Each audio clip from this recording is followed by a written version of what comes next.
UFC 14 wrapped up, and Volkanovski is the UFC champion once again. Things could not have gone better. I understand people wanted Diego Lopes to win. Well, he's going to be able to take on a lot of the new other fighters. Like, Volk's already beaten a lot of the division. I don't fucking care, honestly. I think Volk, honestly, might get a win or two and dip, but it's a glorious day. The king is back. And we're matchmaking this card. Guys, I'm not going to lie, dude. I cooked with this card. We're going to matchmake most of the people on this card. As you can see, the fighters are here on the screen. Most winners, couple of losers. Yeah, I'm so excited for this one. I think I really did cook with this one. I'm going to give you rough areas of timing that I think it should happen as well. We're going to start with Volkanovski, big win over Lopes. I think the guy next for the title shot has to be Movsar Evloev now. A lot of times I'm not saying, oh, dude, Evloev needs a title shot. But, like, when you look at it, who else is going to get one? We're not giving it to Yair. He just beat Lopes. Max isn't in the division anymore. Ilya isn't in the division anymore. Gene Silva just beat Bryce Mitchell, number 13. Like, he's not getting one yet. Pitbull lost. Like who else are you going to put in there? Ortega coming off a loss. Like, Arnold Allen beating Giga Chikadze. Like, that's just not... It's not that time. This isn't flyweight. Like, we have a contender. Movsar Evloev is the most deserving one. He's coming out. He's undefeated. Coming off wins against Aljo, Lopes, Arnold Allen. Like, he's got these wins. It's time for him to fight for a belt. And one of the reasons I really want this is because I think Volk beats him. I think you need to have serious finishing power to beat Volkanovski. And I think Evloev, his boxing is meh. His pop is like eh. But he just survived Diego Lopes, who actually has the most finishing potential in this division, not named Gene Silva, now that Ilia Topuria is gone. So I'm like, if he's surviving Diego Lopes, like, I think he's going to survive Movsar Evloev. Now, Volk took a lot of damage. I know he's like, hey, mate, I want to come back in July. I want to remain active here. And I don't think he's going to be able to come back in July. He took a lot of damage. Facial damage, like ton. Ooh, pause. But his lips are all swollen. There's no way to fucking say this. It doesn't sound gay. Lips swollen. Eyes, like, can't see out of one eye. His hands are fucked up. He couldn't even shake Izzy's hands with the right hand. He had to say pardon for the left. I think he's going to have to wait longer than Louisiana. Now, when I look at the cards coming up, he's not making an international fight week in June. He's not making it to Louisiana. Like, he's not going to be the main event of Louisiana. We know that's going to be Poirier. And that's going to be the UFC 318. Yeah, 318 card's going to be Poirier. 319 is going to be in August. Thinking that, dude, I honestly have a feeling that this August card could be in Australia. I could totally see it being in Australia. I really could. But we'll see what ends up happening. Then they're going to have the September card in Guadalajara, Mexico. That's UFC 320. And then we're going to have 321 sometime in early October. Then we're going to have 322 at the end of October in Abu Dhabi. I don't think Volk's going to be on the 322 card. He could. Like, he's fought in Abu Dhabi before. They love him in Abu Dhabi. But it's like, why are you defending your belt in home soil for Movsar Evloev? Just gives a chance for a robbery decision. And also that would keep Evloev out for 10 months. Again, like, the next fight, it's one of these things where Evloev should be the next fight. And I know he kind of wants to remain active, which I respect, but, like, you're going to get the title fight next. You should just wait.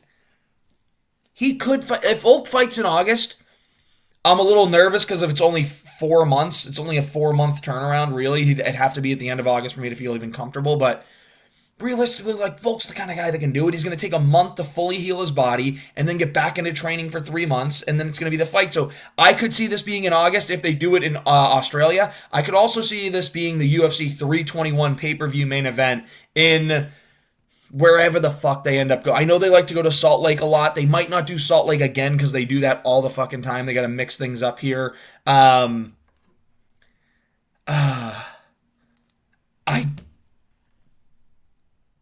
I think it's going to be in October. Like, I'd like Volk to take until October, but then Evloev's out for a while. And, like, if he takes till October, it's 6 months for Volk. Volk likes to remain active usually, but I could see this being at 319 if it's in Australia or 321, wherever they end up putting it. It's probably going to be a U.S. type of pay-per-view, and Volkanovski headlines. Volkanovski's a pay-per-view headliner. That's what he is. He's a featherweight, and he's pay-per-view headliner at this point. So, That's what it's going to be. It's going to be the main card of some pay-per-view. I'm guessing either in 319 or 321, Evloev versus Volkanovski. Before I rambled on a lot there, but moving on, there's only one fight to make for Diego Lopes, and you see the other guy was on this card, and he's not on the screen, which means that I'm matchmaking him. It's Yair Rodriguez. There's legit beef here we need to capitalize.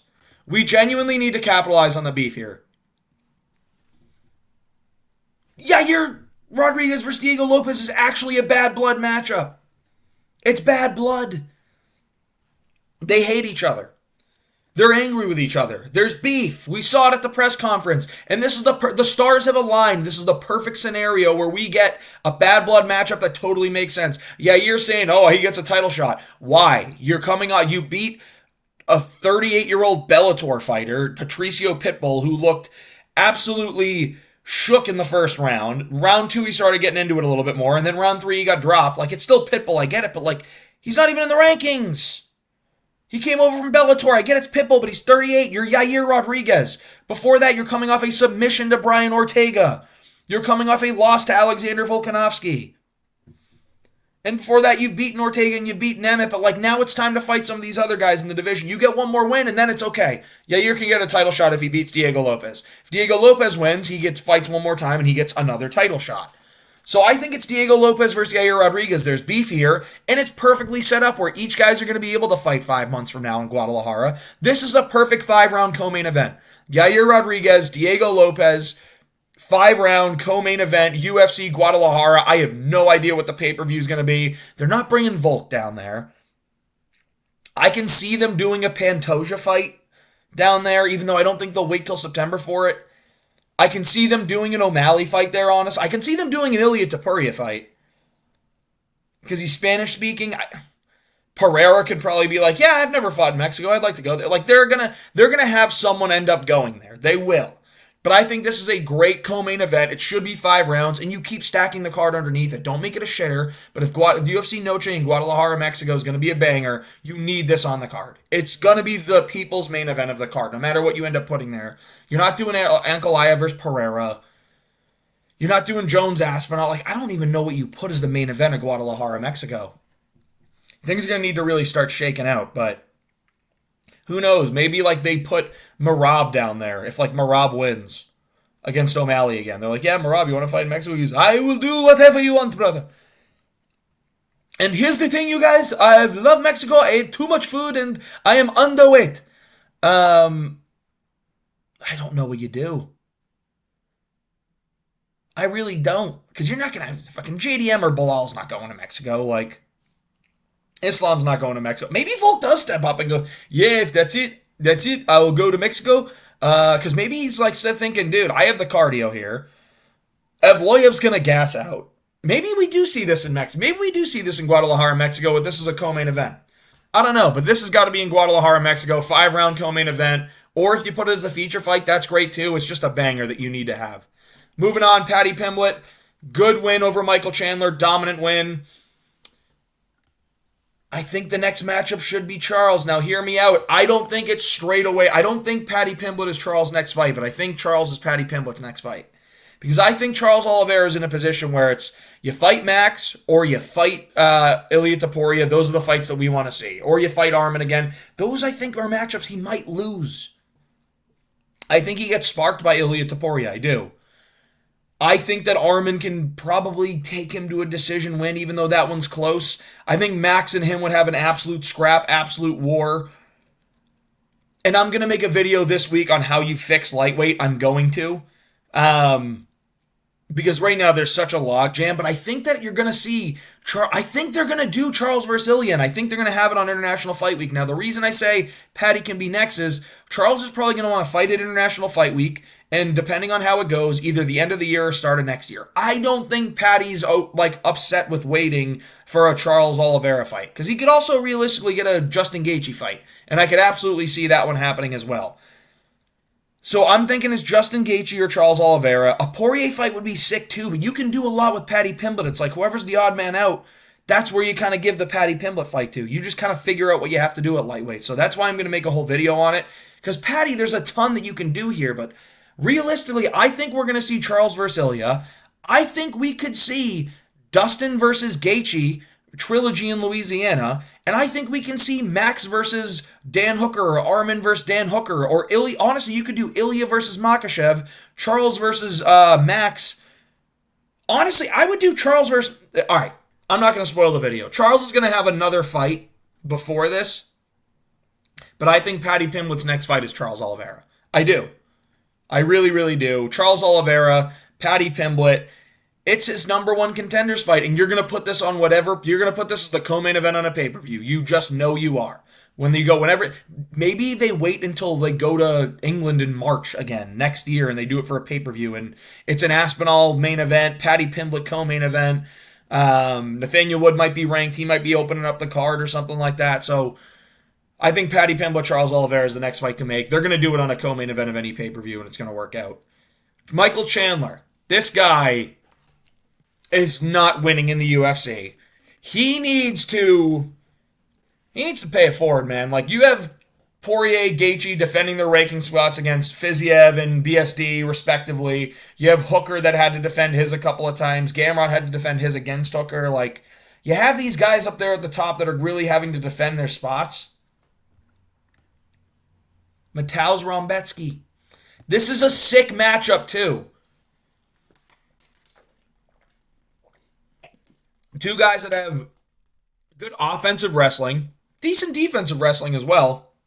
Rebecki's jiu-jitsu is way better. But Chandler's a powerful, little, short, stocky guy. Rebecki is a powerful, short, little, stocky guy. I think this is going to be the fight that gets Chandler to start winging again. And I think Rebecki's going to wing back. And this is a fucking sick matchup. And it's how you build Rebecki's name up. He is a fun fighter. He has the opportunity. He's one of the most fun fighters in lightweight, dude. I'm telling you right now. He's such a fun fighter. He's one of the best non-ranked guys. Now, I saw Guru match up for Siam. I like that matchup too. I just think Ziam's going to be fighting soon.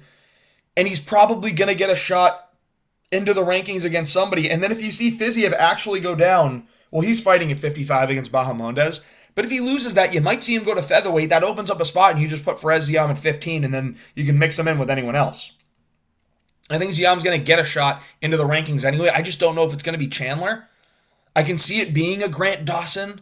I can see it being a... Who the hell is 12 ranked? I don't even know. Is that BSD maybe? I can see him getting a ranked guy, just not Chandler. I think Rebecki versus Chandler is a sick fight. And I think you can make this... If you fucking go to Poland for a fight night, which you should be doing, Chandler versus Rebecki, co-main event or feature fight, that's a sick fight. Rebecki versus Chandler somewhere in Europe. And if you do it in the U.S., fine, do it in the U.S. It doesn't matter. Just make it happen. Rebecki versus Chandler is a sick fight we need to see happen. It gives Rebecki a chance to build a name and get in the rankings like he deserves. He beat Oralby. The only guy he lost to was Diego Ferreira in the most Diego Ferreira lost way possible. Patricio Pitbull. I was thinking about matching up Chandler and Pitbull, but you know what? I think I cooked with the unk off here. Unk off. Let's do it. I don't think Steve Garcia and Edson Barboza are fighting. And I think that this is a perfect matchup, dude. This is one that, like, it's just a Legends fight, man. It's a legend in Edson Barboza versus a Bellator legend in Patricio Pitbull. Both guys are probably going to stand on the feet for most of the fight. It's going to be striking. It's going to be dangerous. You can put this on a fight night main card anywhere, and it'll be sick. Pitbull versus Edson Barboza. You can put this... Dude, if you go to Brazil... Whenever you go to Brazil, put this on the main card of a Brazil card. It's sick. Patricio Pitbull versus Edson Barboza. This is a great unk matchup, dude. I'm telling you it is. Because Pitbull did not have a good performance against Yair. I don't think he's going to deserve to be ranked. They might put him at 15. But, like, even then, it's not like he deserves to go up and fighting in the rankings. Like, his performance was lackluster. He's old. You just got to give him Legends fights that people are going to want to see him scrap. They might give him Steve Garcia to try and build a name for Steve Garcia, but you don't want another situation where you have Pitbull in the UFC, and what did he really do in the UFC? He went 0-2, and then you're discrediting Steve Garcia's resume. I think this fight's sick. I understand that both guys are getting paid pretty well. But it's going to be one of those ones where you can build a card off of. Like, this fight sells tickets. Patricio Pitbull, Edson Barboza, that's the fight to make. Moving on, Dominic the King Reyes. Listen, it's Reyes' path to the title time. Everyone's making the Rakic matchup. I don't think Rakic is getting him a title shot. I don't. I think you can do Rakic versus someone even lower in the rankings. Rakic versus a Rakic versus a Hill Roundtree loser. That's the kind of matchup I see there. Hill Roundtree winner versus Yair. If it's Hill, well, it's dicey. We'll see what we do with then. But Yair's kind of always just going to be sticking around because we'll see what happens. Yair might just have stick around because, well, Ankalaev and Pereira got to end up doing their thing, and Yair's going to step in to fight whoever wins, which, if it's Ank again, it's definitely Yair. If it's not, then we match up Yair with somebody quickly, let him get a win, and then be like, all right, he's next after the trilogy. Dominic Reyes has got to fight somebody. Honestly, you can do Yair versus Blachowicz. I'm thinking it's Carlos Ulberg, dude. I think this is a very winnable matchup. This is, you can tell the goal here is to make a winnable matchup for Dominic Reyes to get him to the title. Not someone with crazy power. Ulberg doesn't have crazy power. And dude, like, why are we gonna give Ulberg any favors of fighting? I guess it's not a favor to fight Yair, like he'll get fucking killed. But it's still like a legit, like, oh, you beat Yair, like you deserve everything. I don't think he does. Let's give him Reyes. Let's do Reyes versus Ulberg. This fight was supposed to happen a while back. It ended up falling through. Let's rebook it. This is a number one contenders fight after Yair. So Yuri's a number one contender after the Pereira Ankalaev thing gets done. Then you have this one backlogging it, getting ready. Reyes versus Carlos Ulberg's a great fight to make. Carlos Ulberg put everyone to sleep against Jan Blachowicz. In the meantime, you do Prochazka versus Blachowicz, and you do Reyes versus Ulberg. This is the perfect thing to do. Because Blachowicz versus Yair is something that we've always wanted to see that we never got a chance to see. And Blachowicz, like, arguably beat Carlos Ulberg. And Ulberg keeps putting people to sleep back-to-back fights against Ozdemir. Had a very close fight with Ozdemir, put everyone to sleep. Had a very close fight with Blachowicz. It was a shitty fight.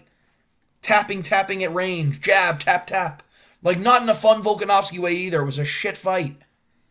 And Blachowicz is the only one pressing the action. Don Reyes is going to get in his face and he's going to throw. He might draw some more fight out of Ulberg. I think Dom Reyes versus Carlos Ulberg is the fight to make. Put this as, dude, honestly, I think Reyes is ready to turn around. I think you can put this as the main card opener on International Fight Week, dude, in 2.5 months. I think you can put this on the Louisiana card as the feature fight. Dom Reyes versus Carlos Ulberg. It's a sick fight. Make it happen. Moving on. Gene Silva. This guy is, God, he's so good. And I know I've talked so much shit because of how much of a cornball I think he is. The barking's a little annoying. The posts on his Instagram, you know, he just kind of feels like he's trying to play into the hands of the righteous people that don't really have a grasp of what's happened in the world and, you know, U.S. history at all. But anyway, Gene Silva versus Lerone Murphy. And the reason why Lerone Murphy is so boring, dude. Lerone Murphy is so fucking boring. He's so fucking boring, dude.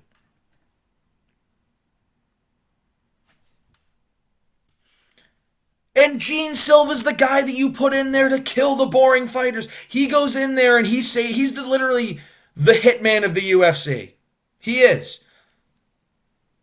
He went in there and he beat Bryce Mitchell. Now, I wouldn't say that it's a necessary hit on Bryce Mitchell, but you know what? A lot of people wanted to see that fight. Bryce obliged. The fight ended up happening. Gene Silva's the guy you put in there to absolutely destroy the fighter that you want gone.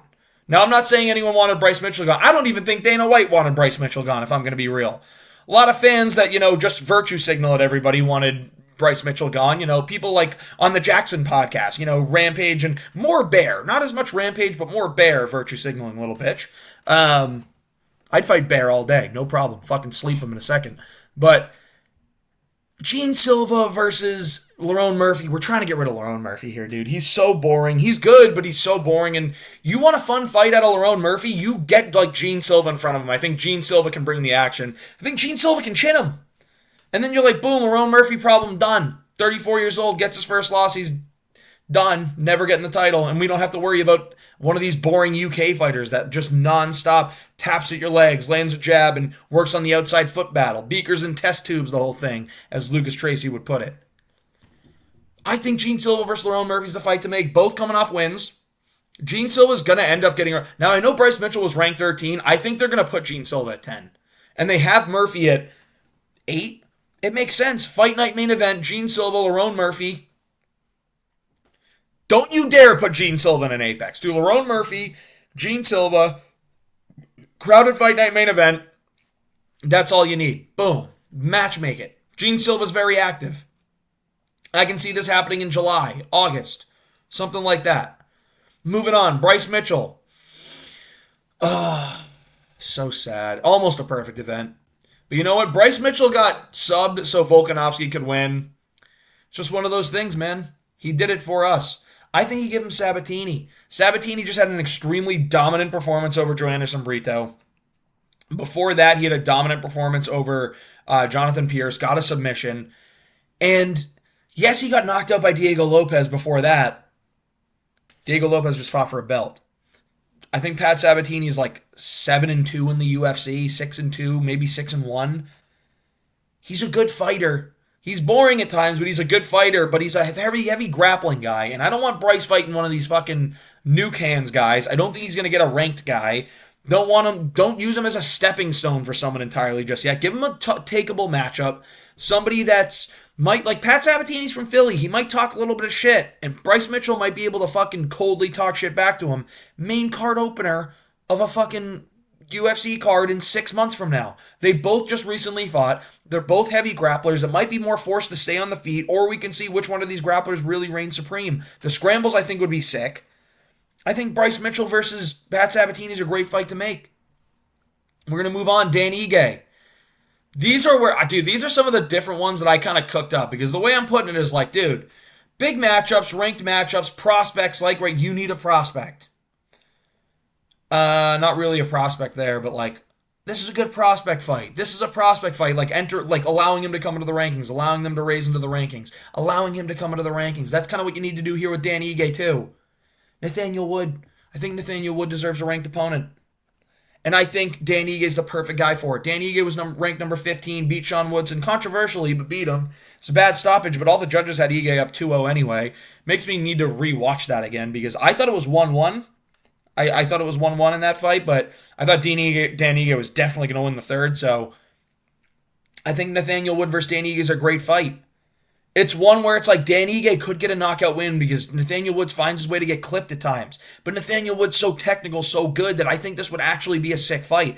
Dan Ige would, like Nathaniel Wood, the way he moves, the volume he throws would actually bring out some more strikes in Dan Ige. And Dan Ige's pop would maybe bring out some urgency in Nathaniel Wood. So I think these guys would actually match up really, really well. And dude, like Dan Ige likes to be incredibly active. It's time Nathaniel Wood gets a little bit more active as well. I know they keep saving him for these England cards, but you know what? They're not going to have an England card for a bit. Let's see this one happen in August. Main card of a fight night. It's a great fight. Main card opener of a fight night. Boom. Nathaniel Wood, Dan Ige. Sick fight. Moving on. Sean Woodson. The alien himself. I think Chepe Mariscal. I think if Chepe Mariscal wins, he gets ranked at number 15th. I think if Sean Woodson wins, he's either ranked 15 or gets a shot back in the rankings. I think this is just a good fight that the winner gets a ranked opponent. I think Chet Mariscal has done a really, really good job in the UFC so far. Does a great job pushing the pace, grappling. And he's the kind of guy that brings out a good fight out of Sean Woodson. You need to give Sean Woodson the right opponent to bring a good fight out of him. Like Fernando Padilla kind of went at him a little bit, and that's what brought out a good fight for at least a round or whatever.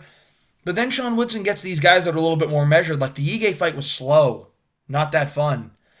The Jourdain fight was slow, not fun. The Caceres fight, slow, not fun. It's like you need to get someone that's going to bring out the fight in them, and Chepe Mariscal brings out the fight in literally everybody. So I think this is the matchup to make. Sean Woodson, Chepe Mariscal, Guadalajara. Put it on the Guadalajara card. Prelim headliner. Sean Woodson, Chepe Mariscal, prelim headliner, Guadalajara. Moving on, Verna Janjidoba. The only fight for her at this point is Zhang Weili. I think she loses still, but she's going to have to wait. I know she wants her time now. It's my time now.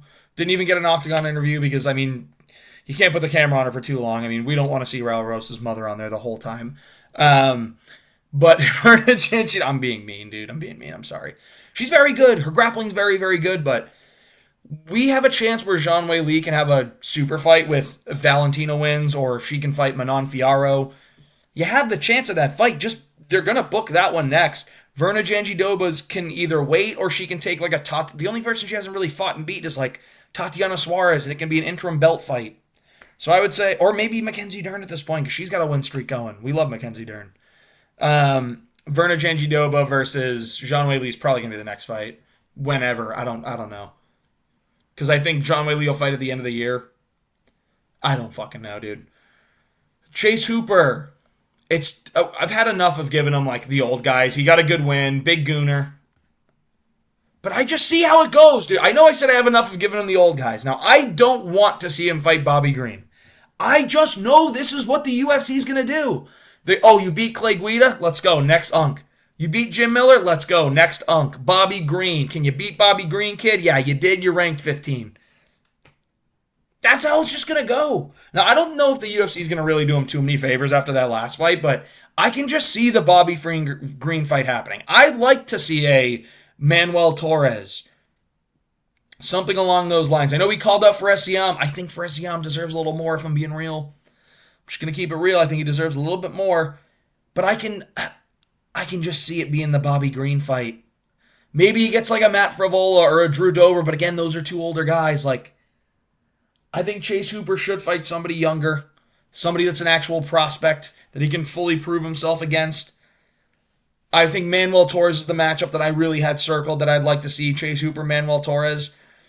But I just got a feeling they're going to do Bobby Green. So I got a feeling this is going to happen. If it happens, I'm going to literally, I don't know, dude, buy a lottery ticket. I'm going to glaze myself saying how good of a predictor I am. But moving on, Julian Erosa. I think Joe Anderson Brito makes sense. Brito just fought, lost to Pat Sabatini. He's going to have to fight down. This guy's lost twice in a row now to William Gomi and Pat Sabatini. Got dominated by Sabatini. I think a Julian Erosa fight makes sense. It's a chance for him to get back in the win column. So let's just see that. Julian Erosa versus Joe Anderson Brito. Julian Erosa's got a little win streak going, so he deserves enough fight up. Joe Anderson Brito deserves a fight down. And let's see how it goes. I think Brito can win that one. Moving on, Michal Oleksiejczuk, part of the Fighting Nerds now. CLD did himself no favors in that boring-ass fight against Puliev. Terrible, terrible fight. So he's getting the Michal Oleksiejczuk treatment. And I honestly think Michal can knock him out. Because I don't think Leroy Duncan's going to be able to push him up against the cage the whole time. I think Leroy Duncan's fast, but I think Michal Oleksiejczuk is impossible to knock out. He's a very tough guy. And I think CLD can be knocked out, so I'd like to see this fight happen. Moving on, Sumo Derji, O'Day Osborne, both guys coming off wins, cards very close to each other, similar spots in the Tapology rankings, I guess we'll say. Makes sense to me. Striker's Delight, I believe. I think it'd be a pretty fun fight. Marco Tulio, this guy, we're rocking him up the rankings because he is so much fun to watch. He looks like a monster in there. I think it's a Brad Tavares fight that's next. I think him and Brad Tavares can put on a sick, sick fight. I think that Tulio can get a finish. I think Tavares can also weather a storm and have a good round 3. I just think that's a sick fight to make. Whenever you go to Brazil, make that fight. This is the UFC Matchmaker video. I hope you enjoyed. If you did, please like and subscribe. Kind of think like I cooked on this one, guys.